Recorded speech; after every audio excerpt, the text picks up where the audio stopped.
What's up, Ada Nation? Welcome to Dapp Central, your home for everything blockchain and crypto. I'm your host here for Reed. As a part of today's live stream, we're diving into the future of Cardano. That said, I'm not going to be doing this myself. I'm going to be joined by fellow content creators, Trim Brusette and Josh from Late Game Crypto. So let's go ahead, roll through the introductions. Following the introductions, we'll dive into the agenda here for today's jam-packed update. And as always, if you do enjoy content like this, make sure to smash that thumbs up. If it's your first time stopping by, consider subscribing. And throughout the entire live stream, feel free to go ahead and leave your comments. If you're watching this as a part of the replay, go ahead and leave those as well. I'll be monitoring them, as will Josh and Trim as well. Now, let's go ahead and bring up today's guests. We've got Josh from Late Game Crypto. Josh, welcome aboard. and the crowd goes wild. Yeah. No, how are you, man? I am doing fantastic. I'm excited to be here. It's been a busy week, but you know, it's going to be a busy year with all the stuff that we have happening in this ecosystem. So I'm stoked. Yeah, I think a lot of new beginnings for you. I'm not sure what you've shared publicly, but I know that you've got a lot coming up very soon. So I'm excited for your new endeavors and you committing right to the entire blockchain and crypto space. Now, for anybody who's just seeing Josh here for the first time, I'd be highly surprised he's joined me plenty of times here on the channel. He does run his own YouTube channel called Josh, or Late Game Crypto, I should say, run by Josh. And make sure to go ahead and check that out. The link to it is down below as a part of today's description. Next, we've got Trim Brusette. How you doing, man? Hey guys. Yeah, it's been a while. I'm very happy to be back on. I took sort of a little hiatus from public speaking, but now I'm back. So looking forward to get into things again. Yeah, the community was asking for you during our last live stream, and I'm glad that we're finally kind of fulfill their wishes. Now let's kind of just quickly jump into some of the viewers. We've got Moslars just coming straight in with some fire here, raising an interesting topic surrounding e-regulations. We will be jumping into this here in just a moment. Thank you for bringing this up. We've got Doug Nasty in the house. What's up, Doug? We've got Easy. We've got Sean. We've got David showing a lot of love here. We've also got Gray Skull EDM tuning in. We've also got a member here, Blockjock, from the USDM team. They've just crossed over 100,000 USDM minted here on the Cardano ecosystem. Congrats to you guys for all of your hard work. Listen to Thug Nasty here. Hit that like button if you're just making your way in here. We are just about to dive into the future of Cardano and just what's coming up next for 2024. So we're going to be diving into the roadmap presented by Emergo. Following that, we're going to be talking about some of the ideas that they're thinking and beginning to invest into, one of those being RWAs. In addition, we've got BlackRock also beginning to invest in RWAs on Ethereum, launching a fund that requires a minimum investment amount of at least $100,000 by institutional investors. So no small games being played here by some of the biggest fund managers when it comes to RWAs. Following that, we're going to jump into the Chang hard fork. So arguably one of the biggest hard forks that Cardano has had yet to date. If I'm not mistaken, the last one that we had was the Vassal hard fork. And then I think there was a Valentine upgrade. I'm not sure if that was actually a hard fork or if that was just an upgrade or whatever the case is. But we will be diving into prior updates, and then again the Chang hard fork, which I believe should be scheduled for 2024. Now we've got Trim, who's a lot more technical than myself. I'm not going to say that he's much more technical than Josh. I'll let him admit that, but we will be diving into and picking his brain as to what we can expect when it comes to these upgrades as well as interoperability. So quite the show here. We've also got some talking points around Plutus V3. I can't forget that. Dr. Lars Brunez just released an awesome video highlighting some of the features and functionality that we're now having with Plutus V3. So again, this will be a huge jam-packed show. We've got Lord tuning in here. Again, we've got Doug, we've got Finance Advice, and we've got Kick Clipped. So thank you all here for tuning in here. Let's just go ahead and just jump right on in. And maybe we just get a brief update from Trim, right, as to kind of just where you are. I know that you recently had a shift in what you do. For anybody who's maybe just seeing you here on the channel for the first time, it's been, I would say, at least maybe 2 to 3 months now. Can you maybe just kind of give them a little bit of insight to, number one, how you came into the Cardano ecosystem, but then number two, what you're currently doing to contribute to the growth of the ecosystem? Yeah, for sure. So, for those who don't know me, hi, my name is Trim. That's how you pronounce that, well, approximately. I actually joined the Cardano ecosystem in 2021. The first project that I was affiliated with was Iagon, and I helped sort of facilitate the migration from Ethereum to Cardano, sort of full redesign of the protocol bottom up. I wrote the file distribution algorithm for that network, and since then, I moved into a more of a consulting role, but I've kept on as a technical advisor for the team, and seeing sort of the launch that they did and how that has been progressing. So it's very it's fun to see sort of something that you've been a part of come to life and work sort of as it's been intended. As a part of the consulting that I've done, I've actually worked with a couple of different companies. I worked with Meld for a while. Josh's cat there in the background. Yeah, it's amazing that I've been a content creator for 3 years now, and this is the first time that that's happened. I'm very happy to see a fellow cat. Mine is just over there. So I was working with Meld for a while. They sort of shifted their priorities and deployment strategy, and we sort of parted ways. We're still on very good terms, though. And after that, I worked as an independent consultant for a while. Did some stuff on using Hydra, and helped out with a couple of different projects. And now I actually work consulting for IOG as a product manager. I'm representing myself here, though. It's any sort of thing that I say in this video is just my own personal opinions and views. It's not representing the brand or anything. I'm just a very active Cardano ecosystem participant. Yeah, and I want to reiterate that again. Trim is speaking on his own behalf, not IOG or his employers right now. Again, we're bringing him on here to kind of pick his brain, take advantage of some of his technical know-how. But that said, let's jump into the very first topic here. There's a lot of activity in the comments. We'll go ahead and take a look at those here in just a moment. Huge shout out here to, let's see here, to Kick Clip for sending out a super sticker. So I definitely appreciate that, Kick Clip. That means a lot, you tuning in here, but then also contributing to the channel financially. Thank you very much for that.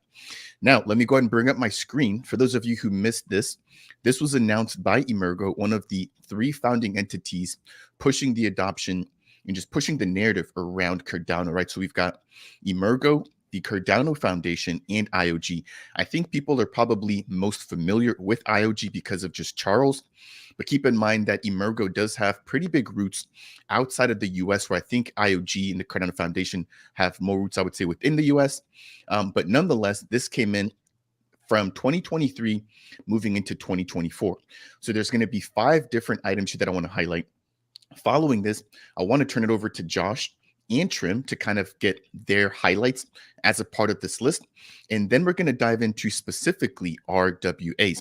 So this basically breaks down the highlight for Cardano in 2023 going into 2024, touching on CIP number 1694, which will be the main focus for this year. If you're not familiar with that, I'd be highly surprised. But if you are new to the Cardano ecosystem, this will basically give governance power back into the community's hands with the official declaration of the Cardano Constitution. So item number 1 is the Chain hard fork. This particular network event will mark the first step towards, a minimum viable community-run government. We're going to be jumping into the hard fork here. There's going to be 3 separate sections we're going to highlight here in just a moment. But number 2, following the Chain hard fork, we can expect the era of Voltaire to finally come to a close. So towards the community governance aspect of things, Cardano will take some major steps in 2024 to reach full Cardano community governance. This means that everything from parameters to the constitutional committee to DReps, SPOs, like all of these different stakeholders will now be directly in charge of what we're seeing being built here in the Cardano ecosystem. Number 3, and this is what we're going to dive into, is more tokenization, right? Specifically focusing on RWA. So it states here, more tokenization on Cardano. The Cardano blockchain is a fast developing ecosystem of decentralized applications or dApps for DeFi, NFTs, and more that utilize tokens to exchange value for services.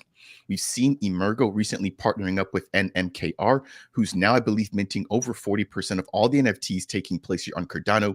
And they're going to be partnering up with them to bring RWAs into the growing Cardano ecosystem. We've already seen NMKR as well, partnering up with a platform called Diamonds to tokenize, I believe it was 20 high-grade diamonds as a proof of concept. So RWAs is really a thing. And as I mentioned earlier, we're going to dive into this article with BlackRock here in just a moment. Item number 4, more third-party dApps. So keep in mind, Cardano's the layer 1.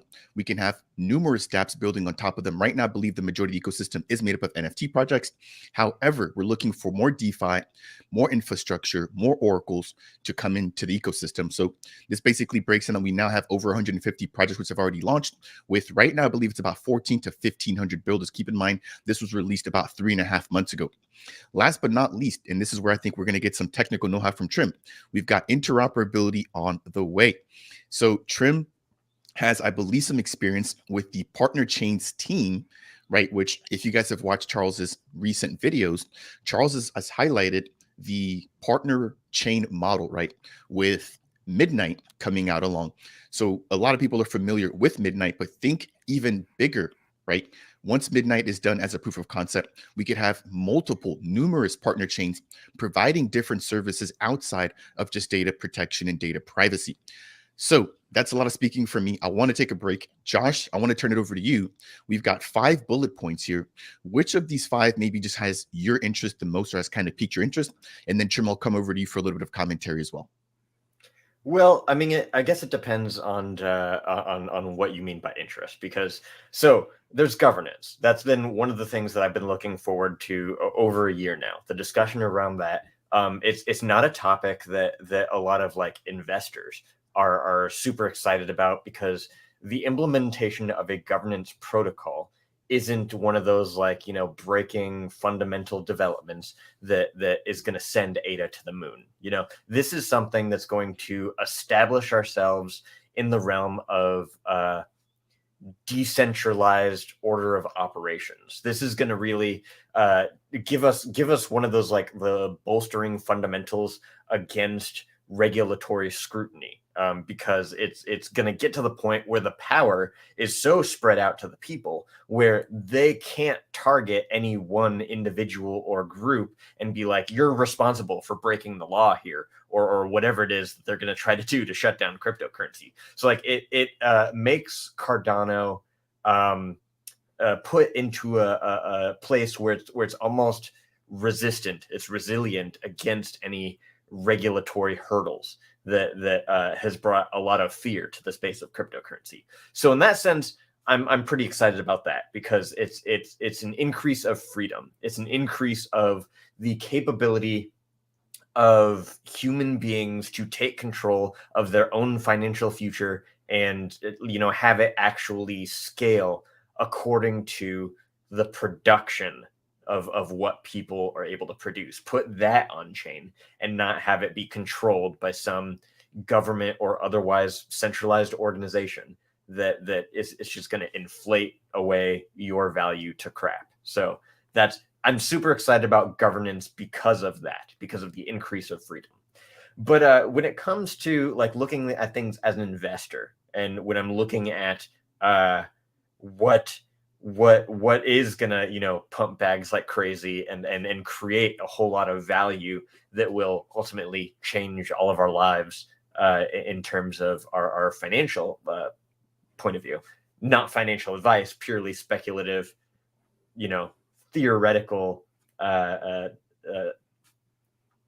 prediction of like where the market's going to go. But like I hate the term RWAs, but the concept is incredibly bullish, because like people use RWAs as like it's kind of like a catch-all be-all term for this huge market that, you know, it's not the same thing as like GameFi. It's not the same thing as even, you know, decentralized finance. It's not the same thing as NFTs. Like RWAs encompasses a massive global market that, depending on what your definition of real world assets are, you know, you could be talking about commodities, you could be talking about, you know, gold, silver, precious metals, oil, you know, agriculture. You could be talking about hundreds of different global markets, and putting that value as an investable asset on chain is like it really brings all of those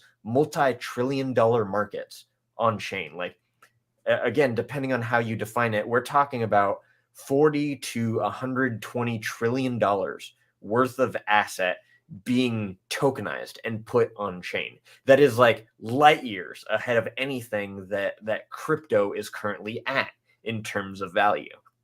So that's what we're talking about when you bring up the term RWAs. RWAs is like, it doesn't do it justice for what it actually is. It captures hundreds of different markets all around the world that are worth trillions of dollars, and having access to that on chain changes the game of crypto completely. So that's one of the things that I'm interested in when it comes to looking at things from an investor standpoint. You raised a couple of good points there. I think one thing I want to reiterate here was about the topic for governance. A lot of people have been wondering, why has the foundation, IOG, and Emergo just really been pushing for governance? And I think it's to really combat the narrative around ADA being a security. If you recall, a while back, we saw Binance and Coinbase being sued by the SEC, and ADA was listed as a security. And I think parts of that was due to the fact that we're just not fully decentralized like we should be. But once we are, as you made a really good point, it's going to be very hard to kind of stick anything on one single person or one single entity, because Cardano will be run by the community, right? So I wanted to quickly interject there. Also, some love coming in here from Crypto Casper. By far, one of the biggest supporters here on the channel. Anytime I post a video, within the first 15 to 20 seconds, he's got a comment up. Casper, I can't thank you enough here for your support. I really do appreciate that. We also got Moslars with the super sticker here for, that looks like, let's say, 30. I'm not even sure what an SEK is. So Moslars, if you want to let us know. Swedish crown. So it's about $3, I think. And this is why we've got Trim in the house. So thank you for teaching me here. But I really do appreciate that, Moslars. So now that we've kind of gotten Josh's perspective, Trim, over to you surrounding what your expectations are for 2024. And then maybe just what stood out to you there with that list coming in from Emergo. I mean, it's such a big topic. I could probably talk about it for an hour. So I'm going to try and, limit myself a little bit. But some of the highlights to me, the Chang hard fork is actually... it's pretty big. It involves a lot of different things. One, it introduces CIP1694 and sort of the whole the beginning of governance. And the governance is not just about sort of shifting the blame, as it were. It's really about allowing the whole community to participate in owning the roadmap for Cardano as a whole, right? Like, what are the priorities? What are the next sort of big items that we're going to tackle? You can have a voice in that. In addition to that, it's also one of the world's, I would imagine at least, one of the world's largest sort of government innovation experiments. We're trying something radically different from what has sort of come before. Fully liquid democracy. You delegated representatives. And the input into this process involves people from all around the world, right? With all kinds of affiliations and backgrounds and context that can actually input meaningfully to this conversation. So there's been hundreds of workshops around the world for CIP1694 for different aspects. Okay, what does it mean to be a delegated representative? What do they need to do? How do you sign up? Sort of what are the parameters in this system? I believe it's the Constitution is now sort of the next talking point in these workshops, like figuring out what needs to go into the Constitution, how should it be managed. Just being able to have an input to all of this is just, to me at least, it's incredible. Like, how often do you get the chance to write a Constitution and see that sort of implemented in a system that is interacted, with millions of people all around the world, and sort of see how this thing actually turns out? I think it's incredible. And to sort of reiterate the point, like, it's not just about messing with the block size, right? Like, this is a truly incredible opportunity for people to influence the direction of Cardano. If you're not happy with sort of the way the space is working, or sort of the where the funds are sort of being allocated to solve different problems, you can have a vote into figuring out what direction do you think is appropriate here? You can post proposals, you can vote for them, you can have your delegated representative sort of facilitate this communication. You can become a delegated representative yourself. Go to SanchoNet to sign up and sort of test play around with this a little bit. It's a really an incredible opportunity in my opinion. But that's only one component of the Chang hard fork, right? Yes, it's good you're showing it there.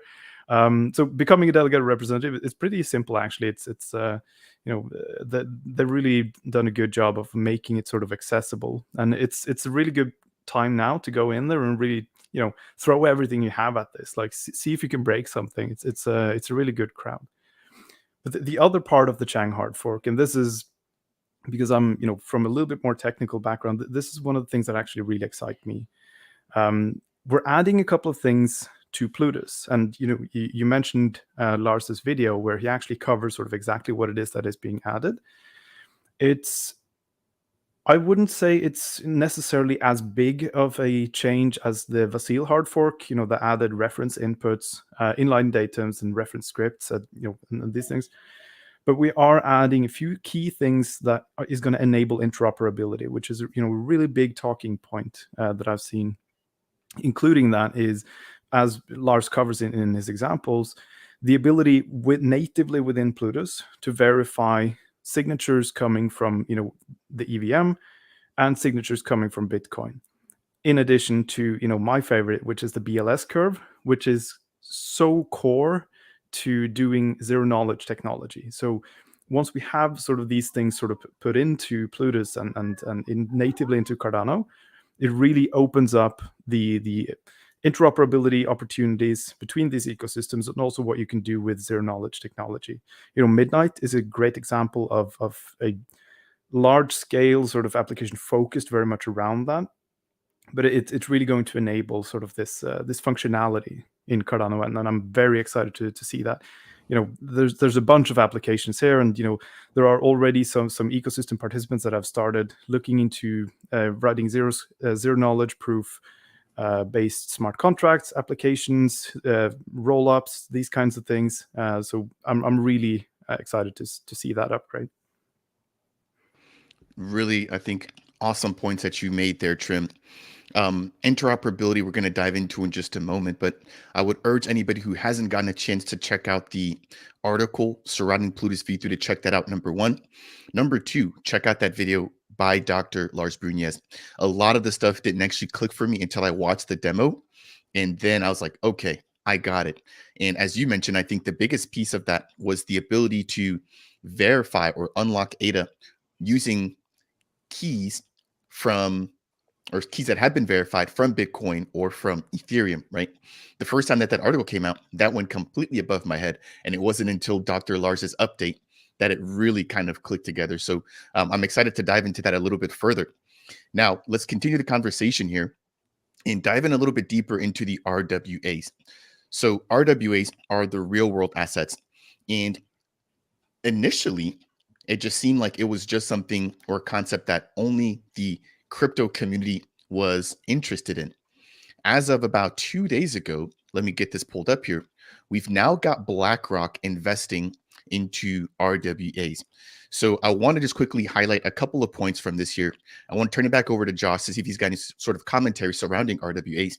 And then there's one particular project that I've actually had here on the channel, which is now going to be tokenizing gold, bringing that to Cardano and also going cross-chain with it, which I think opens up a huge plethora of opportunities and a huge sort of gate into not just RWAs, but also into Cardano. So this article is titled BlackRock Pivots to RWA with Planned Ethereum Tokenized Asset Fund. Institutional asset manager giant BlackRock has continued its foray into digital assets, of course, following the ETF, with a new tokenized asset fund here on the Ethereum network. Scrolling down, there's just a couple of pieces I want to read, where it highlights that the Ethereum address hosting the tokens for this RWA fund is only one address. Now, it contains 100 of these tokenized asset funds in that wallet.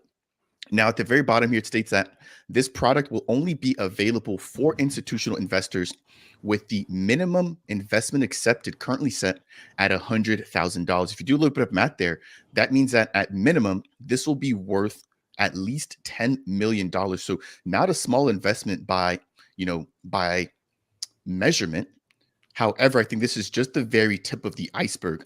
In continuing on, it states here that a private wealth management firm called Bernstein has estimated that around 2% of the global money supply, roughly about $3 trillion, could be tokenized on the blockchain over the next 5 years. And we could see that market cap swelling all the way to about $5 trillion by 2030. So only 6 years away. What's also interesting is that we just saw Meld, a lending and borrowing protocol, also partnering up with an RWA platform, basically adding them to their lending and borrowing protocol, right? So for somebody who wants to tokenize their asset, not only can they do that, bring that on chain, but then use that as collateral on lending and borrowing protocols. Now, I think that Meld is just one of the first protocols to do this. We're probably going to see Liquid, LendFi, and all these other platforms tap into this new way of adding collateral to their platform because, again, they're able to gain more TVL by accepting these RWAs. So, Josh or Trim, what are your thoughts again surrounding RWAs? Not just because of the fact that we've got BlackRock stepping in here, but again, if we jump back into Emergo's vision, this ties directly back to what they were saying, right? With their partnership with NMaker, them beginning to focus on RWAs. I think this is a huge narrative that we could see beginning to move forward. And then we've now also got Twin, a protocol building here, looking to tokenize gold, silver, and palladium, just to name a few, right? Now, I just had Thomas Tallis on the channel about 2 days ago. I'll be releasing an interview with him over the next 24 hours. But they're basically going through a seed round, and they've got big banks now looking to invest in RWAs. So a lot of institutional investments, a lot of banks finally saying, hey, we're warming up to crypto. And the way that we want to get in is through this RWA narrative. So again, it's an interesting perspective, but I'm really excited to see how much adoption we get here. And it looks like Josh's cat's also excited to see how much adoption we get here as well. So Josh, what are your thoughts surrounding, BlackRock finally stepping in here, Emergo kind of signaling a very similar move. And then of course you've got Twin, who's also confirmed that they're speaking with major banks who now also want to get a piece of the RWA pie.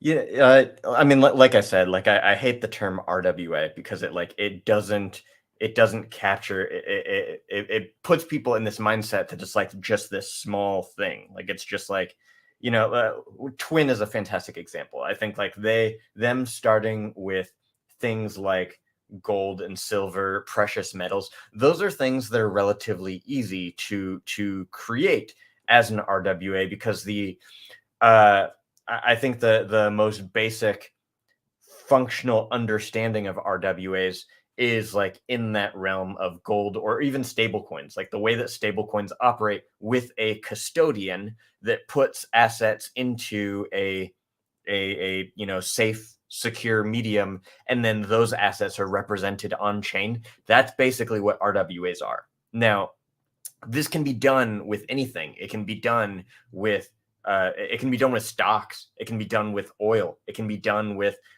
a whole bunch of different things that like sort of create the global economy. Like I was saying, depending on how you define it, we're talking about $44 to $120 trillion worth of value of different markets around the world, hundreds, maybe thousands of markets that are all captured that could be put into a on-chain value proposition.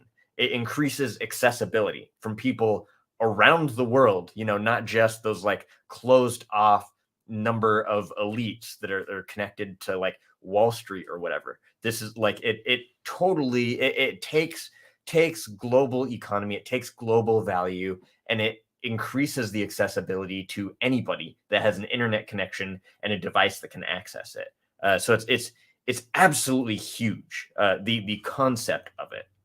I think that the $5 to $10 trillion estimation by 2030 is actually conservative based on just the players just like BlackRock or whatever that are getting involved into the space of RWAs. But if you assume that cryptocurrency really receives that level of mass adoption at the rate that it's been growing, and the like true level of global adoption that so many of us hope to see in that same time frame, $10 trillion is nothing. That's like it really could be a massive value explosion and access of value to people around the world, that really increases the capacity to be able to create that value. BlackRock, yes, is a huge major global power when it comes to finance and everything. But like when you're talking about hundreds of thousands of entities that are able to jump on and do the exact same thing, it's a much bigger proposition that we're talking about here. So yeah, this is major. Like I'm not excited about any particular like RWA platform, but I am excited about the concept of RWAs because it completely changes the game of finance in crypto. So Yeah, and I want to reiterate here, there's so much value that I think people have off-chain Yep. that they can now bring on-chain through the utilization of RWAs. As you touched on stocks, a lot of people already own stocks. Being able to tokenize that, bring that into the crypto ecosystem, put that to work. For example, art. People own fine art. You can tokenize that, bring that on chain. I want to bring up a really interesting use case here. Again, brought up by Emergo, really showing their interest into this space. So this is talking about asset tokenization for high-end spirits. So imagine a world where a consumer buys an NFT representing a bottle of a high-end spirit or just some sort of drink, right? And they're basically given a certificate of purchase as an NFT. Now, that bottle is kept in a reserve by the distillery on a 1-to-1 ratio. This is, I think, the most important piece here to make sure that whatever you have as an NFT or represented as the NFT is actually being backed, right? Otherwise, this entire thing falls apart. So I think there needs to be a lot of emphasis around custodianship and making sure that that's done in a really transparent way. So that's another point that we can maybe have in another conversation. Trim will be coming to in just a minute.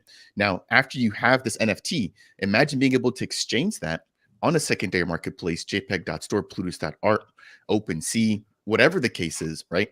And then that NFT having or hosting all the metadata associated with the bottle that you technically own, even though you may not have it with you in physical form, you have that NFT as a receipt of your ownership, and then being able to potentially, redeem that in order to actually get that actual bottle sent to you. Again, I think this opens up so much, not just unlocking value here for retail, but imagine for the spirit business here, right? Now they have a reason to come into the Web3 space when they're able to see, okay, well, not only does our model work for Web2, now we can also apply this model for Web3 and sell to people that we've never had the ability to sell to, or that may not have ever heard of what we do because of this brand new narrative. So I wanted to quickly highlight that there. Trim, I'll be coming to you in just a moment here. We now have over 300 viewers, over 185 on X, and 150 tuning in here on YouTube. If it's your guys' first time stopping by, definitely consider subscribing here to the channel. We break everything down that's Cardano based. But Trim, over to you surrounding the RWA narrative. What are your thoughts overall surrounding that, and where do you maybe kind of see this going, and what are some of your potential use cases when you see RWAs? So I think RWAs they're interesting. I mean, they've already been around for a while, right? So we have stable coins, for example, that are backed 1-to-1 with a currency is an example. There's been a couple of these ones already. So it's not necessarily a new concept, but it is something that is expanding a lot in scope. And I think people are coming around to, understanding just how widely applicable this thing is. What the example that you brought up with the spirits, fine wine bottles. The interesting thing that I find with these kinds of tokenizations is that one of the benefits to doing this is you get access to blockchain protocols with these assets. So if you have fungible or non-fungible assets, you're able to interact with different kinds of blockchain protocols with the token representation of these, whatever it is that is being represented. One of the challenges that I see with this kind of technology, right, representing some real world thing, it can be whatever, it could be a house, wine, currency, fungible, non-fungible, doesn't really matter. You're representing something in the real world with a tokenized version. One of the possible, technical challenges that I haven't seen anyone really address yet with this, that I'm really looking forward to sort of see maybe a conversation going around at some point, is the redemption mechanism. And especially keep in mind that, the blockchain itself is a pretty interesting, it's a challenging space to work with. It's a technology that a lot of people aren't used to thinking in terms of. And when you have these things that are backed in a one-to-one ratio, there's no algorithm, nothing like this that is sort of defining the value of this token. The only defining feature is the redeemability. Like, okay, I have this token, I am able to redeem this specific thing. Once I've done that, there is no thing for anyone else to redeem, right? If in the case where you have something like a network fork, right? Like let's imagine that you create one of these, and just to take an arbitrary example, because it was on screen, you have an NFT with, a bottle of whiskey, say. And then, you have that on chain. The network forks for whatever reason. It can be, many reasons why a network might fork like that. How do you define which fork is the valid one? Which one you should be able to redeem or use to redeem? Even if you have a token burning mechanism on the chain for redemption, what you can actually do is if you have, sort of two forks, you can burn and redeem, you burn your token on this fork and redeem the physical asset. You can go and get the bottle, right? And say, hey, this is my NFT. I'm burning it as I should. Now I'm getting the bottle. Then you can go to fork B. Now you still have that token there, right? There's no proof of that this bottle has been redeemed on this chain yet. So you can sort of, in the same instance, you can go and list that asset on an exchange or some sort of platform for trading or swapping or doing whatever it is, right? Like as if you hadn't actually gotten this bottle. Now the recipient of this token on the other chain, they're not able to redeem it because the bottle is gone, right? So I would like to see sort of these companies that are dealing with these things, and that includes, the stable coin companies like Mehen and USDM, to address this kind of issue. Like, okay, how are they planning to do this? Because in the worst possible case, you could have these centralized actors define which of these forks are valid, and they may both be valid, right? They may both have very good reasons to exist, and a lot of people, using either of them. Like, let's say that it splits the networks like right down the middle. Which one is actually valid? Well, they're both valid, right? So I think it would be interesting to see sort of this topic being engaged with a little bit more. And I think ideally, in that case, maybe you can burn it on one side before you can redeem it on the other side. So there's like this sort of double check in case of a hard fork. I think there's protocols that can be put in place to fix this. But it's an interesting issue, right? Because a blockchain, people aren't necessarily used to thinking in terms of what can actually happen with a blockchain. So when you're just thinking, okay, I want to tokenize this thing because I want to get access to this marketplace, then you're kind of skipping a step in terms of security. When this thing, it's not just a token that represents voting power or something like this in a protocol. It is actually backed by a physical asset that can be taken away or it can be redeemed. So it's a very promising sort of expansion of the market. But it also sort of highlights the importance to keep in mind what kind of technology we're actually working with. Yeah, that reminds me of almost like a double spend scenario, right? Where, as you mentioned, you now have a hard fork. Which one is the correct version that the manufacturer of the spirit or whoever's providing the redemption? Which one should they really honor? Right. So interesting point that you raised there. And maybe you can provide a solution. I'm not sure if you've thought of a solution, but that's a really interesting scenario to think of. Josh, did you want to maybe add any sort of closing thoughts or comments? I felt like I cut you off. Yeah, no, like it is an interesting question, and I think that it's an issue that the greater cryptocurrency space really struggles with. On Cardano, and you can correct me if I'm wrong, not really a problem because of Cardano's unique hard fork combinator, where we don't have that the chain splitting phenomenon that we see with hard forks on other blockchains. So like I think what I wanted to ask was, do you think that makes Cardano uniquely positioned to be able to be, the RWA chain because, we don't have that same struggle? What do you guys think? I actually think maybe one of the bigger factors to prevent hard forks like that is the hard fork combinator is great for updates, but I think actually governance is one of the leading things where this can actually be put in practice, right? Because if you look back to previous hard forks, the hard forks of Bitcoin, Litecoin and Bitcoin Cash, and Ethereum after the DAO hack, sort of splitting up into Ethereum Classic, right, and then the Ethereum 2.0, or now what we're calling Ethereum. It was because of disagreements. Well, in the Bitcoin case, it was because it was lack of upgradability. It was very hard to make any sort of upgrade to the system, especially to figure out how do we actually manage these kinds of upgrades, right? Like bigger blocks, faster settlement times, these sort of changes to the network that of course come with trade-offs, but it was very hard to upgrade this network, which is one of the selling points of the network for a lot of the holders. In the Ethereum case, it was more of a it was a pretty big split in the community there at the time, right? It was a pretty big deal, and they didn't really have this kind of voting mechanism to say, okay, this is the problem we're trying to solve. How do we sort of go, like, and people being able to put their vote in sort of either side, being able to say, okay, the driving body, like the one of the highest priority items on the roadmap for the ecosystem as a whole is to figure this thing out. If you had that sort of capability, there might probably not even be hard forks, right, in those cases.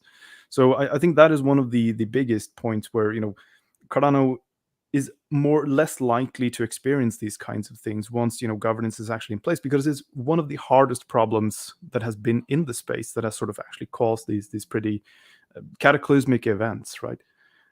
So I do think Cardano is uniquely positioned, but it's not strictly speaking the hard fork combinator that makes that difference. Yeah, I think that Josh did raise a good point though, right? In the fact that like Cardano hasn't had any of these splits like other networks where there's been contention as to, do we upgrade, do we adopt this, and a lot of that really falls back on the SPOs. But as we're now kind of shifting into governance, I think this is a really good time for us to pivot.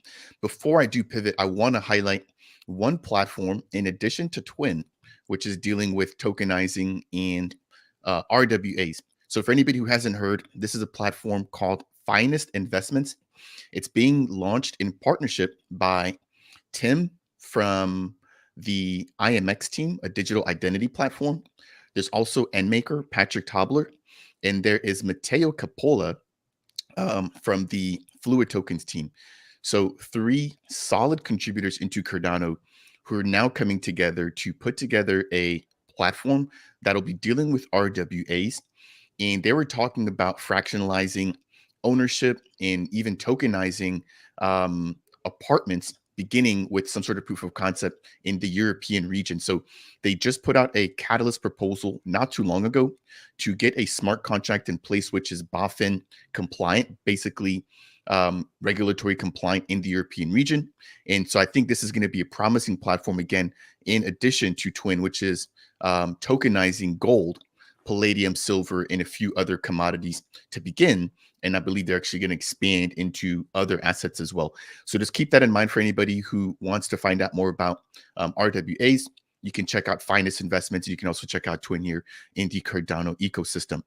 That will take us through the RWA portion of today's live stream. Again, if you guys are just tuning in here, please make sure to smash that thumbs up. Share this for anybody who may get some value out of it. We've got over 166 viewers on YouTube. We've got over 229 tuning in here from X. So definitely do appreciate that. We've got Slumcat in the house, Mostradamus. We've got Zalamander, Young Philly. Again, really appreciate all you guys for tuning in here and providing such great commentary here as a part of the live chat. Okay, so we've gotten RWAs out the way. You guys have been talking about governance, dropping some hints there. Let's maybe just kind of quickly recap the SanchoNet. Maybe Trim, you can give us a refresher here. I've got some information coming in here from the official Emergo account, kind of highlighting SanchoNet, but it sounds like you've been playing around with it. Again, for anybody who's hearing about this for the first time, can you maybe just highlight, what you see so far in SanchoNet and some of its importance with respect to governance and why people should jump in there now to familiarize themselves with, the Cardano Constitution, the committee, the DReps, the voting process, and just the SPO and entire network that SanchoNet is hosting. Yeah, for sure. So SanchoNet it's a separate network similar to we have the preview and the pre-prod test nets for the Cardano network. So it's a separate network. It has the Chang hard fork, or sort of the components that are fully tested and sort of production ready that are actually launched on SanchoNet. They're doing some experiments with different things on the protocol level. But they also open up for people to be able to sign up as delegated representatives, and then also to delegate to those representatives and propose voting, different things to vote on. They're able to vote on those proposals, and basically exercise this governance sort of on a testing environment. I would actually, one of the things that I would like to see maybe a little bit more of is protocols that are either launching on testnet already or are already live on mainnet, to also launch their protocols on SanchoNet to see how does this thing interact with governance, and in particular there are a couple of these imagine if you have a lending platform or what is it, the staking boosting thing with that Fluid tokens are doing, some of these other protocols that are allowing people to sort of increase their exposure to ADA or sort of their voting power in the case of governance, right? And sort of see how does this thing impact the actual governance. There is some of this already, but I'd like to see more people engage with these things, to sort of as many of these applications sort of launch there and really see sort of how far can you push this, right? Like, are you able to wind up your position, right? And really over leverage yourself in ADA somehow to see if you can, is there a way there you can increase your voting power and maybe swing a vote? Because the point of this testnet is to test governance, right? Throw everything we have at it, right? Can you break this? Because if you can, that's great. We caught that before it actually goes live and actually governs things. So I think it's a really good opportunity to sort of battle test these things, and it's it's also a great community. It's I believe Sam and the rest of the team over there, they're great people, very sort of engaging with the community. So I really encourage people to check it out. Thank you for the introduction. In terms of what we can expect for the development, it's already been opened up. So phase number 1 is now complete. Registration for DReps, or delegate representatives, I believe that is now also complete as well. Number 3, we've got the expansion of submissions and governance actions. And I also want to quickly plug in here Rick McCracken, for anybody who isn't already following him on Twitter or just isn't aware of what he does. He does a lot when it comes to governance, just in Cardano in general. But I think he's been putting a lot of focus and emphasis on governance as of late. I learned a lot with his live stream and Paul from Cardano with Paul, where he was talking about, the disbursement, the voting process, the DREP process, and people trying to game the system. Again, what Trim just mentioned is so true. When this goes live, people are going to put out proposals to pay themselves or to fund projects and to do things that aren't morally correct or that they shouldn't be doing. We need to test that now on the testnet. That way, we're not trying to figure this stuff out on the mainnet. For example, one scenario that was brought up, which I thought was genius, was like, what if somebody puts out a proposal, and says, hey, if you vote for this proposal to pass it through, I'll just distribute ADA to whoever's voted yes, right? How do we combat that kind of thought? Because you can bet that somebody will do that. You give people tools, and for some reason, they always use it the worst way. So I think we have to just preemptively plan for people abusing governance. And a really good way to do that is by jumping into the testnet now. Now, after that, we've got the introduction, of the Constitutional Committee. So there's 3 sort of stakeholders, maybe even 4 now, when it comes to SanchoNet, right? So we've got the Constitutional Committee, we have the delegate representatives or DReps, which are basically acting as elected representatives. Now, the way that you vote for them, quote unquote, is by delegating your ADA to them, right? So very similar to a stake pool operator. You've also got SPOs, and then of course you've got your regular ADA holders as well, right? So I guess you can count that maybe as 4 separate stakeholders, or 4 people that play roles into the governance, which will be coming down the pipes. Number 5, we've got the implementation of governance actions to dictate protocol parameter updates. And then the very last phase here for SanchoNet will be to initiate a hard fork. Now, let's tie this back into the Chang hard fork, in which, we're going to see the official launch and vote upon the Cardano Constitution, which will be taking place in Buenos Aires sometime, I think, in late 2024 going to 2025, in which the Cardano community will have the actual ability to vote and say, yes, we agree on this constitution, or no, we don't. Therefore, we need to go back and figure it out and then vote again. At this point, I want to take a quick break. Josh, maybe give you an opportunity to speak. Have you checked out the SanchoNet? What are your thoughts surrounding potentially being a DRep, given your influence in the space? What is kind of going through your mind when it comes to governance right now? I think you're muted, Josh. Yep, there we go. Okay, good catch. I haven't had a chance to play around with this. I'm very well aware of it, and I've been reading about it, but I haven't actually jumped in there and played with it. But I think that it's incredibly important work that's being done here. I think that the DRep system, the DRep function, is incredibly important for security in a lot of the same ways that SPOs secure the network from a functional standpoint, protecting us from things like double spending problems and really those processing of transactions and against the malicious actors when it comes to that technical side. Well, DReps are like the defense against people that are malicious actors from the social side. They help to secure the network against people that are in there trying to manipulate votes, that are in there trying to manipulate the system to better benefit themselves. And that's one of the things that I think is so hugely important. What concerns me about just standard governance systems around the world is that voter participation is so incredibly low because people find it boring.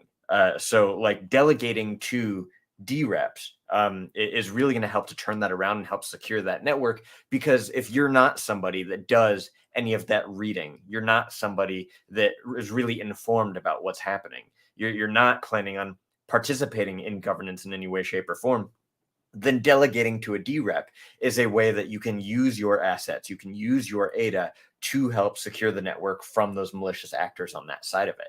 So that's one of the big things that I'm very excited about. I do plan on becoming a DRep because this is why I'm in the space. I'm here to spread the news about systems that are giving power to people, and I want to help protect that as much as I can. So yeah, that's where I'm at with it. If I can elaborate just a little bit on 2 of those points, one of the things that I find a very tantalizing opportunity to becoming a DRep is the opportunity to attract thought leaders, right, from all over the space. And the good thing is you don't have to be a developer, right? And in fact, I think it's actually a benefit if you're not a developer, because you can get so sucked into things, right, and your specific little bubble. But if you are, in just in the NFT space, if you're an influencer, if you are just a Cardano holder, and you have priorities outside of the ecosystem, that all of those things are really good and valid reasons to make sure that your voice is heard. Maybe you care very much about adoption, and you don't care so much about the technical stuff. Maybe you care about green tech and sort of energy and these things, and you want to facilitate more adoption in those areas. There's always room to have your voice heard, right, as a delegated representative, as long as you have sort of an audience and you think that there is something, a cause that you can sort of represent. it's worthwhile looking into it. And you again, you don't have to be a very technical person to do that. I think one of the things that, as you mentioned, Josh, like the ability to delegate your ADA and your voting power to this delegated representative is a interesting take, in my opinion. I'm not a political philosopher or anything, but I think it's an interesting take on democratic voting, because with most democratic systems in the world, especially here in Norway where I live, you have a national voting every 4 years, and then you have sort of local voting every 4 years, and there's sort of 2 years offset from each other. And what that means is when you vote in a politician, you're stuck with them for 4 years, right? Even if they screw up big time, even if, as long as there's not a vote of no confidence, which is a very serious thing to bring forth, there's no way to sort of make it known to the government as a whole that you don't approve of the direction they're going. There's no way for you to sort of shift your vote midway. Whereas in this ecosystem and setup with the delegated representatives, it is a completely liquid democracy, right? So you can shift your delegation at any time. Mm-hmm. And that doesn't mean you have to vote on every case, right? That's the delegated representatives' sort of role in this ecosystem. So you as an ADA holder don't have to care about all of these things. You just know that the delegated representative has your best interests in mind when they are voting on your behalf. But if you hear that, okay, they're not doing this, they are doing something, opposite to what they said they were doing, or opposite to what you thought they were going to do, then you can just shift your vote. You can just redelegate, similar to how you redelegate from a stake pool operator, right? And by the way, delegate to DAPP, for its stake pool. But anyway, I think that is such a radically different way of dealing with governance. So I'm very excited to sort of see how that turns out, right? Because voter fatigue is a big problem. You're not necessarily going to experience that here, because the delegated representatives take a lot of that, complexity and all of this noise away from you as an ADA holder. You just need to, have confidence in them as a representative. And the second you don't, you can shift it. Yep. You can redelegate. It's simple as that. And I think that is a really cool way of dealing with governance. Mm-hmm. Agree completely. One thing I want to also state here is maybe you do a little bit of research before delegating to somebody as a DRep, right? So you take a look at their voting actions, whether that's on the testnet or just even with a couple of votes, right, before delegating, to make sure that at least with, 4 out of 5 of their latest votes that you agree with the way that they're voting, not just blindly delegating to somebody without necessarily understanding their views first, right? So I think there's a little bit of caution, but Ryan did raise a really good point that I think Josh addressed here in the comments. Now, what I want to do is take a quick second here, and I want to play a video. So give me just a moment here. And hopefully I can get this to work. And let me know if you guys are not able to hear the sound. Give me 1 second here.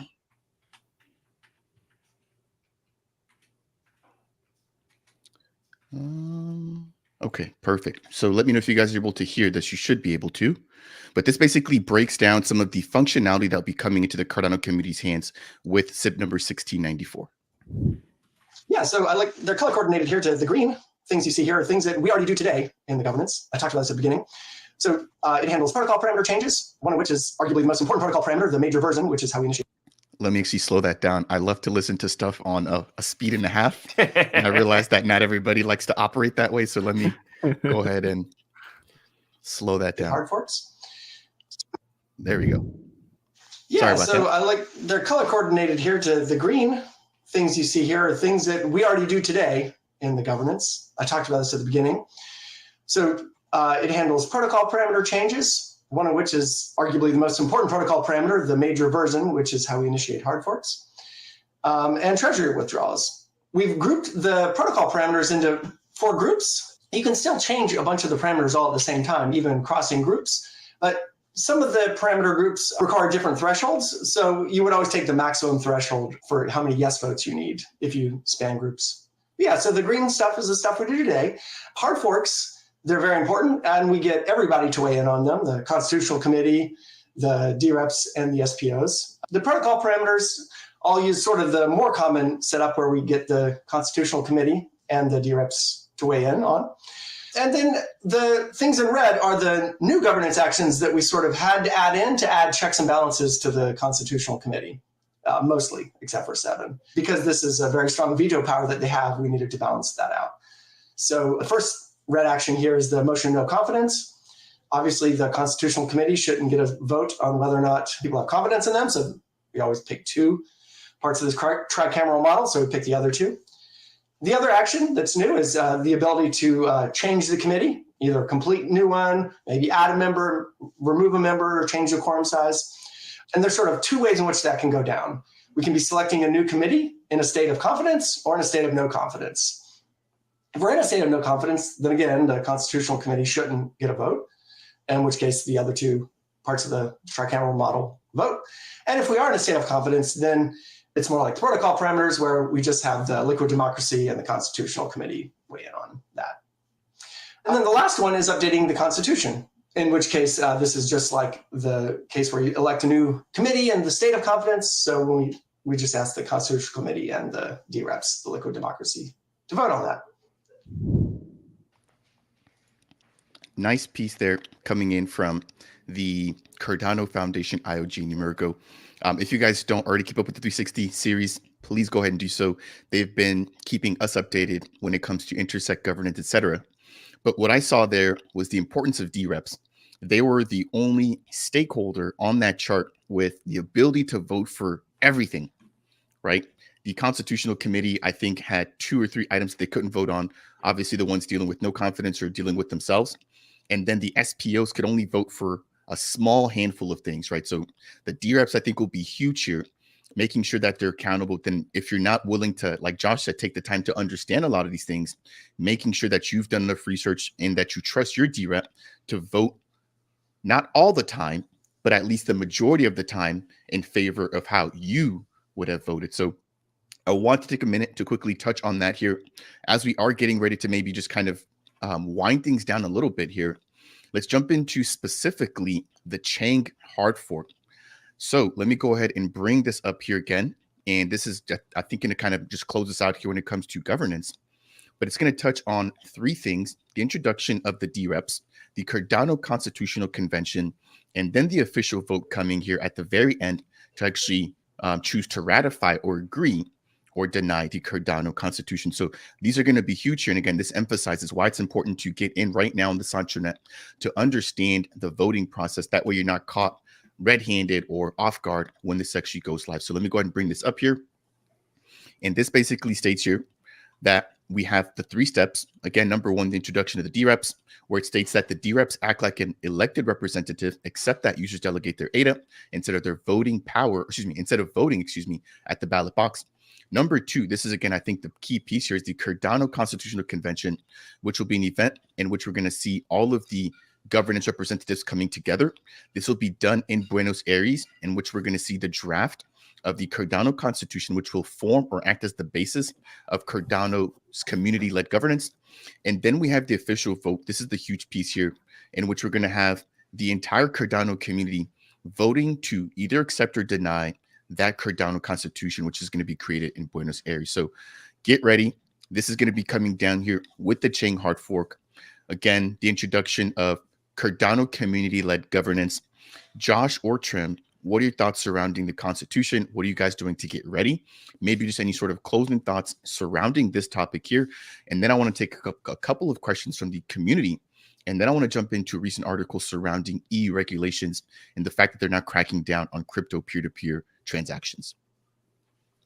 What I'd say that I'm doing right now to prepare is I'm watching. I am looking at all of the details about the structure of how things are going to be built, what kind of powers are going to be delegated to who, and that's what one of the things I liked about the video that you showed is that like it displays like, you know, what powers are put in the hands of the people represented by DReps and SPOs and ultimately just, you know, ADA holders and the Constitutional Committee. Like it's a structured decentralization of power. It's checks and balances. It's the ability of, you know, people to any one entity not be able to just manipulate the whole thing and try and take as much power as they can for themselves. This is what I love about this ecosystem. Like this is so future proof. This is the kind of stuff that like other ecosystems are not thinking of to this degree.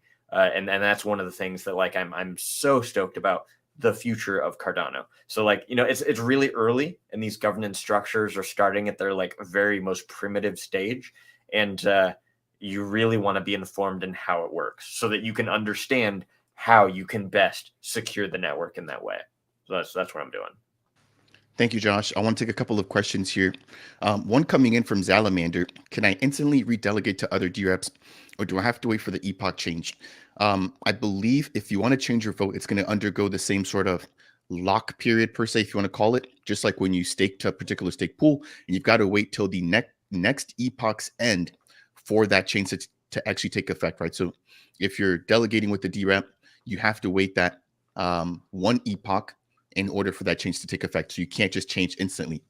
I did ask that to Rick when he was on his stream with Paul. And then one thing that was interesting that he mentioned with the disbursement is that those will happen instantly.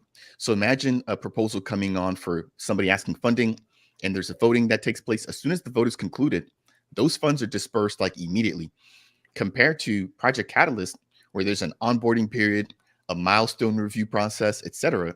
So again, I think people really need to understand that this is not going to operate just like Project Catalyst. There will be differences in the disbursements. Was one of the things that I was highly surprised to hear about. Again, people being able to get funds instantly, I think is only going to motivate crazier proposals to come on board. So we're really to begin to just kind of ready ourselves for that process. Lord raising an interesting. Keep in mind also, by the way, on that point, keep in mind that even though the funds are dispersed immediately, they might be dispersed into a protocol, right? Like a vesting thing, like some sort of smart contract based system that governs sort of how they are then redelegate or redistributed or whatever, right? So you can build sort of a secondary layer on of applications on Cardano that deal specifically with these kinds of things. So you could have a repayment system. You can have lots of different things that are the recipient of these funds that aren't necessarily just user wallets, right? I think that's a good point that you raised there. I want to follow up here with a question coming in from Lord, asking if there's going to be some way to view the votes as they're happening, but then also some sort of lock period so that people can't change their votes like at the very last second, right? Again, these are all really great questions.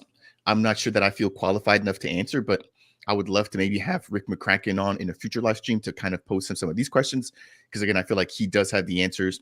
But these are reasons why you want to jump into SanchoNet right now, right, Lord? Maybe they haven't thought about these things and you're the one that raises them. Again, really great question coming in from you here. We've got Ciro Del Sorbo asking about an interview with the Indigo team. I will be sitting down with Dan Short. Stay tuned for that here. We are expecting V2 to come out live, I think, within the next 60 days. So that should be an interesting update here for the Cardano ecosystem. Let's see here. We've got Web3 Wonder reminding you guys to hit that thumbs up. I definitely do appreciate that. We've got 160 watchers on YouTube and 313 coming in from X. I think that takes me through a lot of the main topics that I wanted to cover. Trim or Josh, before we jump into community Q&A here, and the e-regulations, anything that maybe you guys want to just kind of highlight or touch on that I may have missed? I actually just wanted to touch on the what I'm doing to prepare for leading up to the Chang hard fork. And just as Josh, one of the things that I'm doing is sort of keenly listening, like keeping my ear to the ground to sort of see, okay, what's happening, what are sort of people talking about, what is being brought up. And there are a lot of really good discussions going on around this. Another thing that I'm doing, and that I really encourage people to do more of, I've seen people show up on these, but there are literally hundreds of local events that are addressing different aspects of these, and they're all around the world, right? So there might be one reasonably close to you. I really encourage people to go to these things, because it's I've gone to 5, 6 or so locally, sort of around where I live, and they've always been great. A bunch of great people. Even if you don't feel that you have anything to say about the matter, there are discussions. They are sort of structured in a way where they are encouraging you to think or sort of provide your input, even if you don't have anything sort of going in. You're encouraged and have room to sort of think about these things and discuss them with the other people on the table, and provide input that will help shape what these things become, right? So the Constitution, for example, is a great example. The parameters that go around the DReps and these proposals and all of these things. It's a really good opportunity to actually not just meet a bunch of great people in your area that are also interested in Cardano, right? But it is a really good way to sort of make sure that everyone's voice is not just heard within the actual voting system itself, but the shaping of that system, right? So that's one of the things that I really enjoy doing, and that I think I'll be doing, for as long as I'm here, right? And there is sort of a second part to the whole governance structure, right? And that is intersect. And I'm not going to go into a whole tangent of what intersect is, but it's a member-based organization. It's also sort of a part of the governance structure of sort of owning the future and development of Cardano. And it's completely, it's open for anyone to join. So I really encourage people to check that out. Thank you, Trim. We've got a question. Let's see here. And this is coming in from, I'm not even trying to pronounce that, Gaiki Uema. Hopefully I'm pronouncing that correctly. How much do DReps earn? I don't believe they're going to be getting paid. However, keep in mind, that could be one of the proposed options, right? To say, hey, can we now incentivize this to where now there's a reason why somebody would want to become a DRep, right? So again, don't quote me on that, but as I've seen so far, nobody's getting paid to be a DRep. Josh, go ahead. Yeah, no, the topic of discussion on incentives is definitely in play. The like determination of like how much they should get paid is totally like up in the air, because like being a DRep is actually work. You have to do reading, you have to be informed about these things, you have to have like some level of I don't want to say expertise, but like some level of knowledge to be able to know what these different decisions and changes actually mean. So at the CIP conference, or the CIP discussion that I went to in person, I think there was some kind of discussion about I don't think they gave specific numbers, but they did talk about capping it to the realm of like, how much ADA is delegated to you as a DRep, can only earn so much. I don't know if I'd be in favor of a cap or not, but yes, there is supposed to be some level of incentive, not something that you could get rich off of, or not something that you could actually make a ton of money or like even live off of, but there is supposed to be some incentive there that like compensates you for the work that you're putting into it. So it's unclear like how much it's going to be, but an incentive is definitely a topic of discussion that's regularly being talked about. Thank you, Trim. I think this one is coming your way. A question again from Geiki Uema asking about where can you find the dates and locations of these events? Can you maybe share a little bit about that?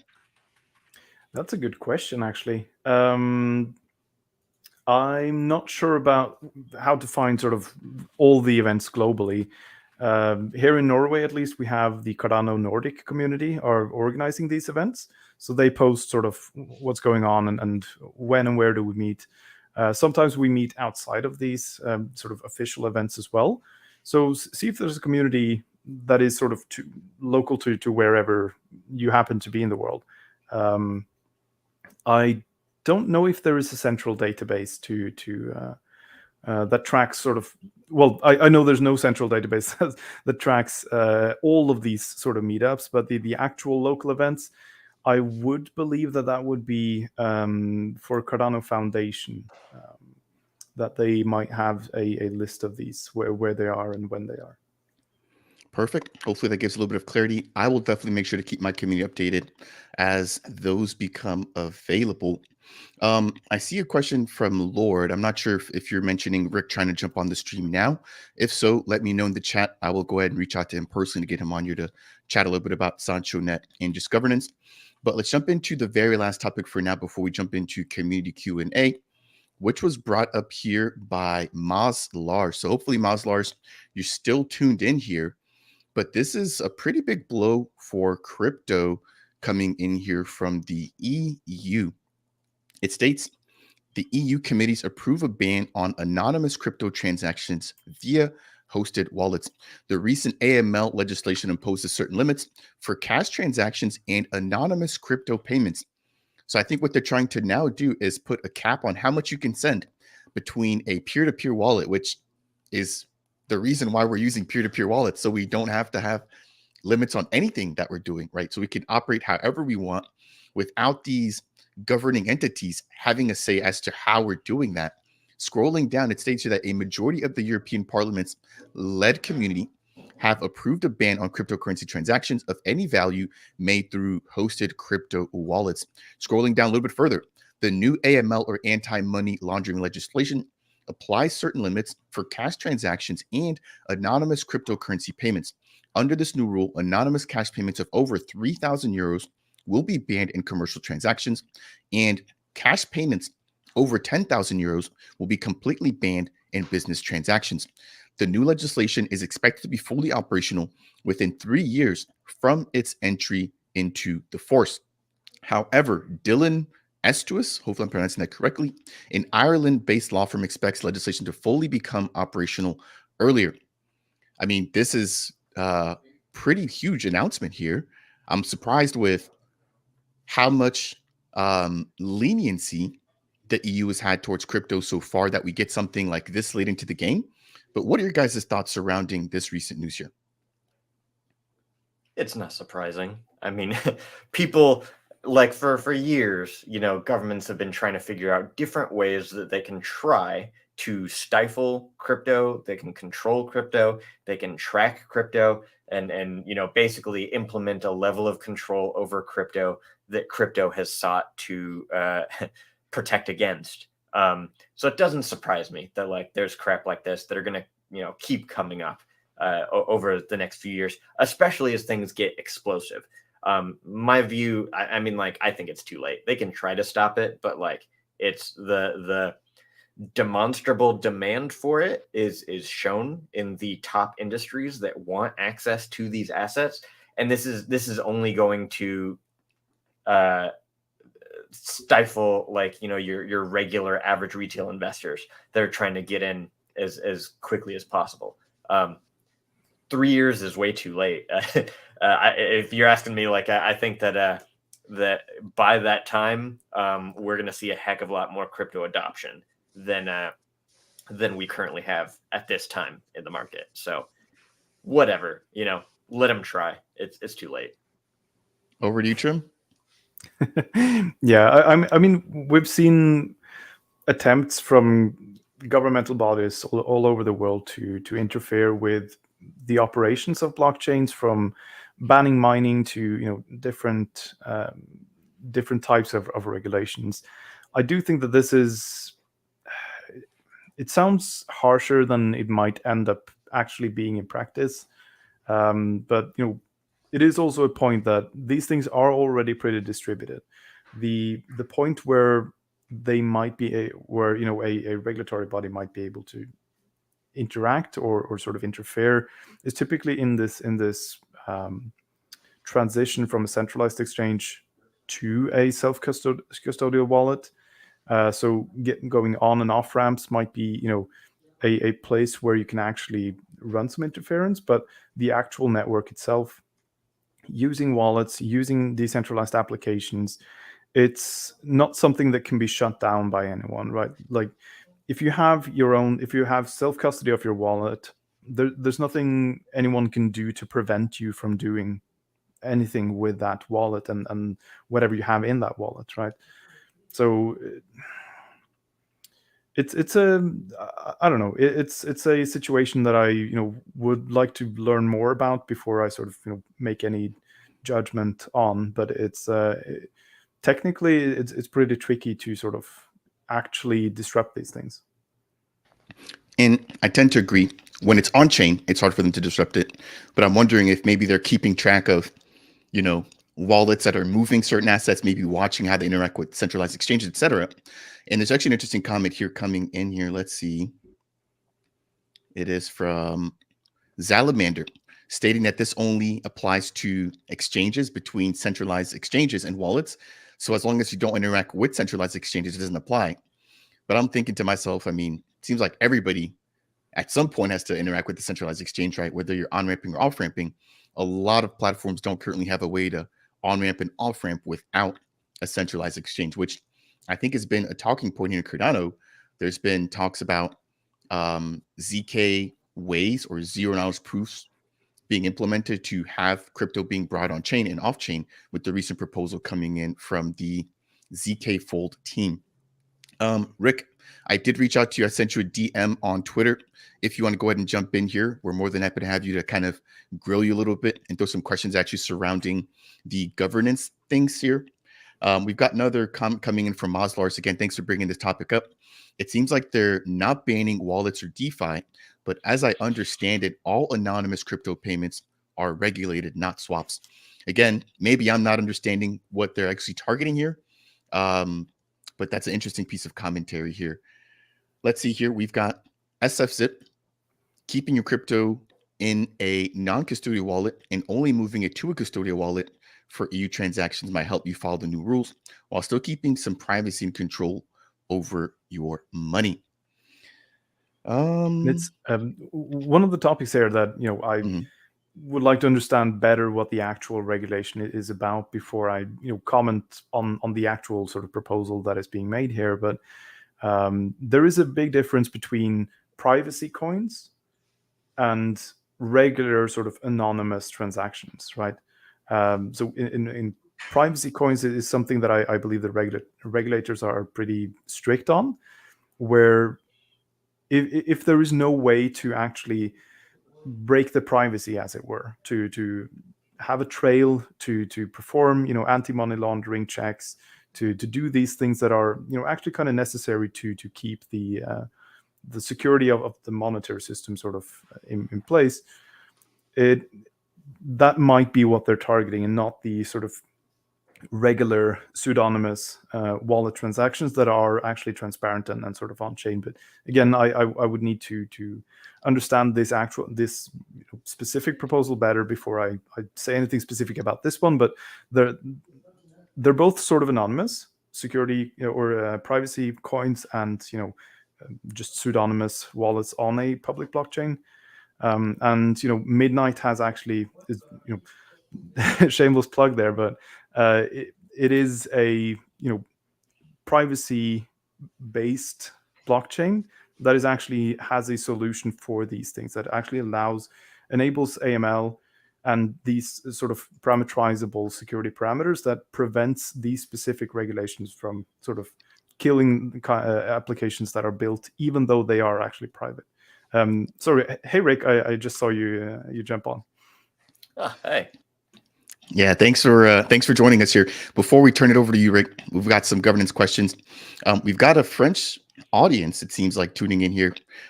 Justine Christophe. Thank you for tuning in, Justine. Unfortunately, I see your comment here about asking about subtitles. Because it is a live stream, I don't think you can actually turn those on. So please excuse me here.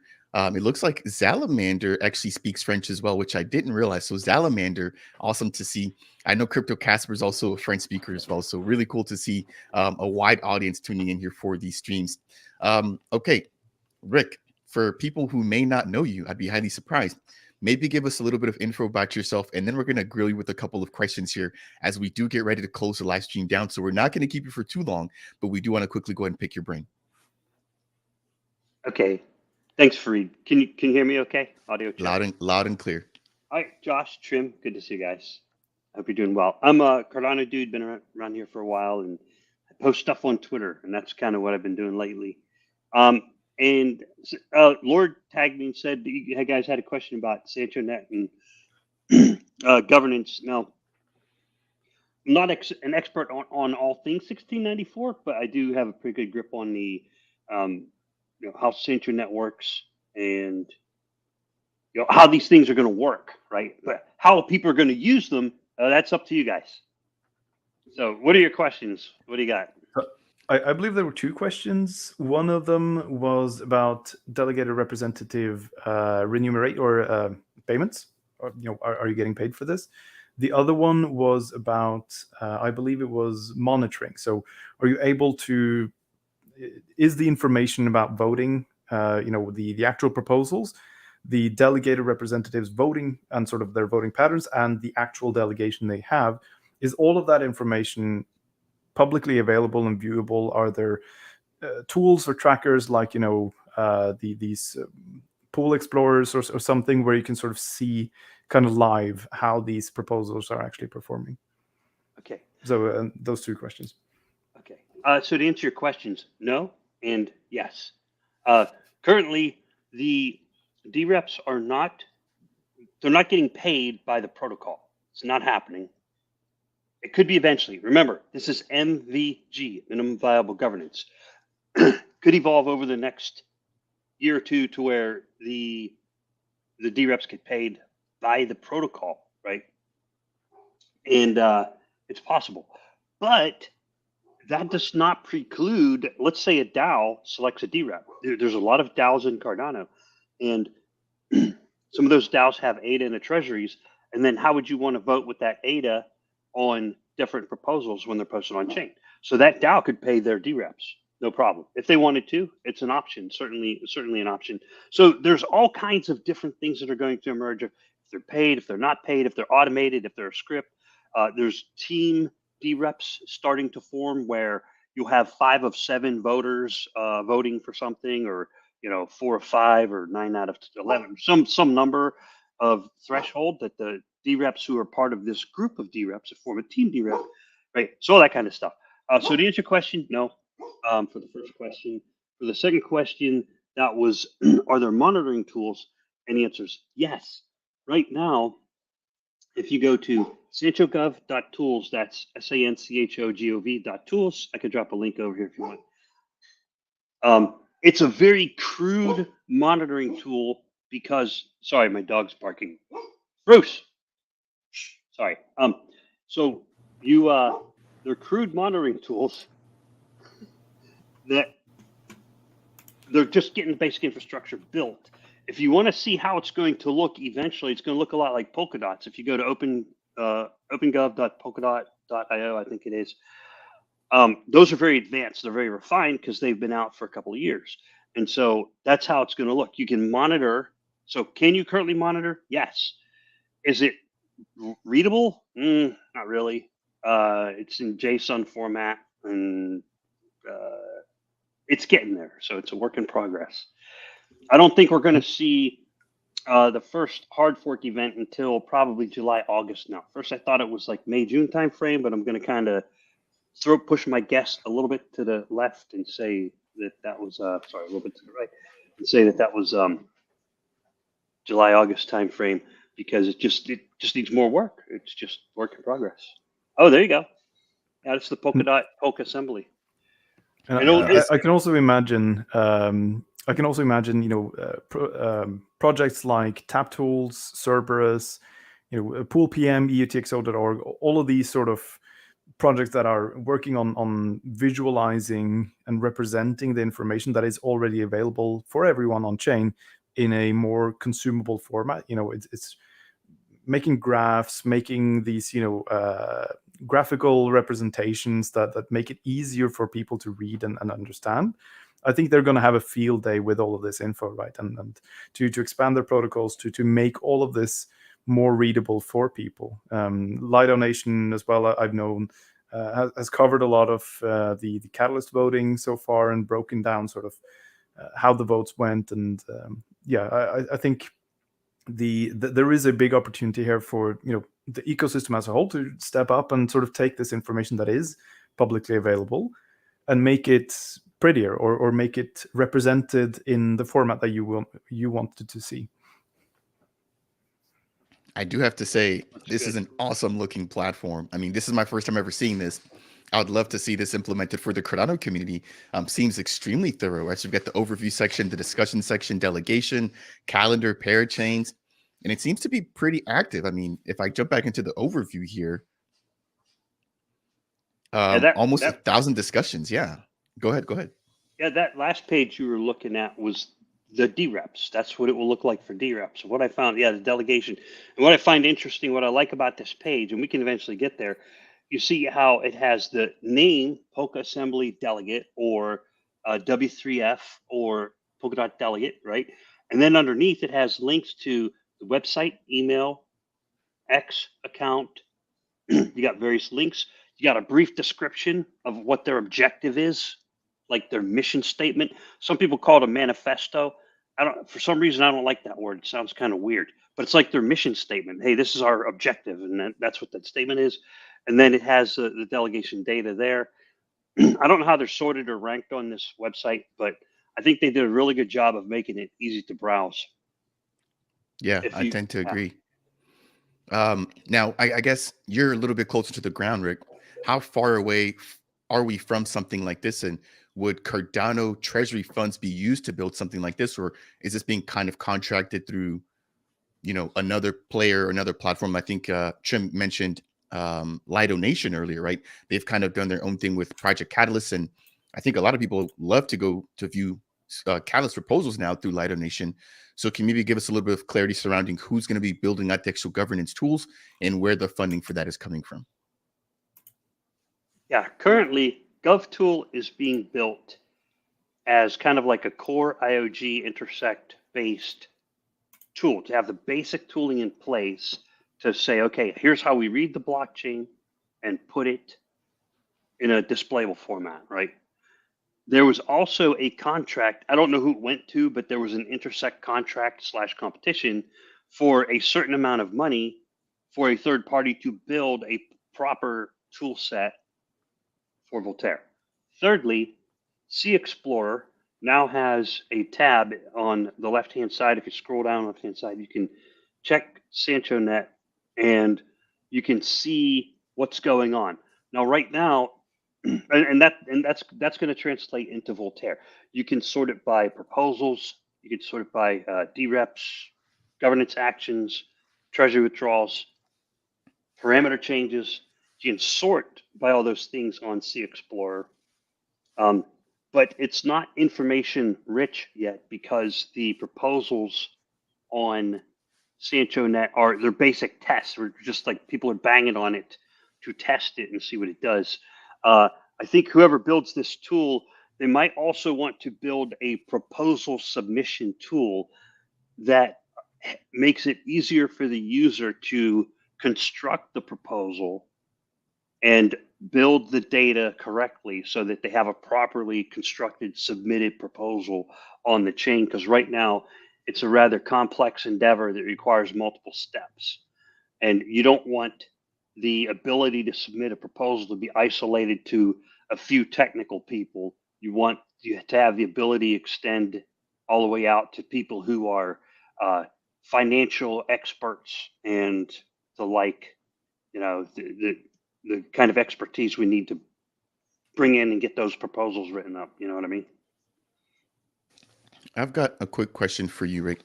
So earlier we were discussing DReps and how if you don't feel comfortable and you maybe just don't understand certain topics that you want to delegate your vote to a DRep, what sort of vetting would you recommend and how would you recommend that people go about vetting for these DReps, right? Because again, as things come out for the first time, it might be a little bit difficult or people just may not understand the best way to go about selecting a DRep.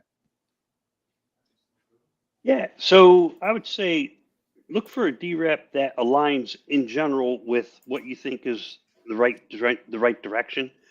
And what you'll probably find, I think if you can find a DRep where you like how they vote 3 out of 5 or 4 out of 5 times, right?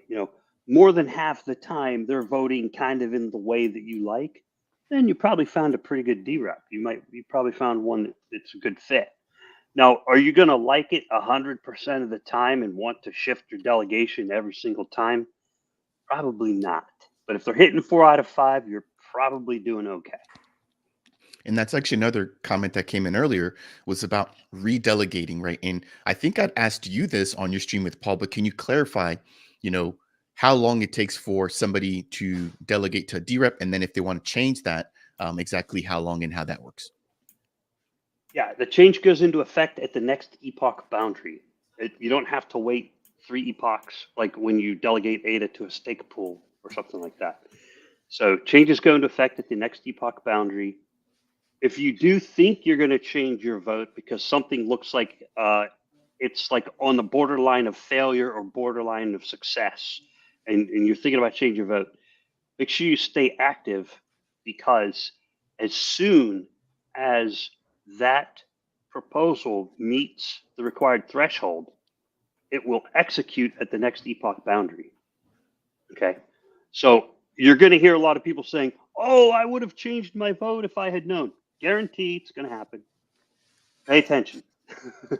Yeah, that was one of the points we're trying to reiterate. So find a good DREP, and then you don't have to worry about it, or do it, or self DREP. Be a private DREP and do your own thing. Yeah, however it works, whatever works for you. No, we're going to see all kinds of DREPs emerge. So, and that's, I think, what I'm most excited about, right? Because there's so many facets of the Cardano community. We've got a lot of people that are very vocal, very active, and very public facing, and there's some that aren't. And I think that it's going to be really cool to see how the community is kind of split in how they begin to delegate and pick their DREPs. Rick, again, I want to respect your time here. We've got a question coming in from a guy named Trim Brusette asking if those are ukuleles on your wall. Yeah, those are my wife's. Gotcha. Awesome. Trim, any other questions? Yeah, no, they look beautiful. They like the pattern on in the wood. They I play the ukulele a little bit myself, and I actually made a lute once in wood. So I can appreciate the woodwork. These are all made in Hawaii. I used to work in Hawaii a lot, and sometimes my wife would go out there with me, and then we find these ukuleles, and they are really cool. The woodwork is incredible. So, and she can actually play. I can't. I just listen. We've got the whole comment section going off about ukuleles and instruments now. Really awesome. Again, I want to thank everybody here. It's been a pretty long stream so far.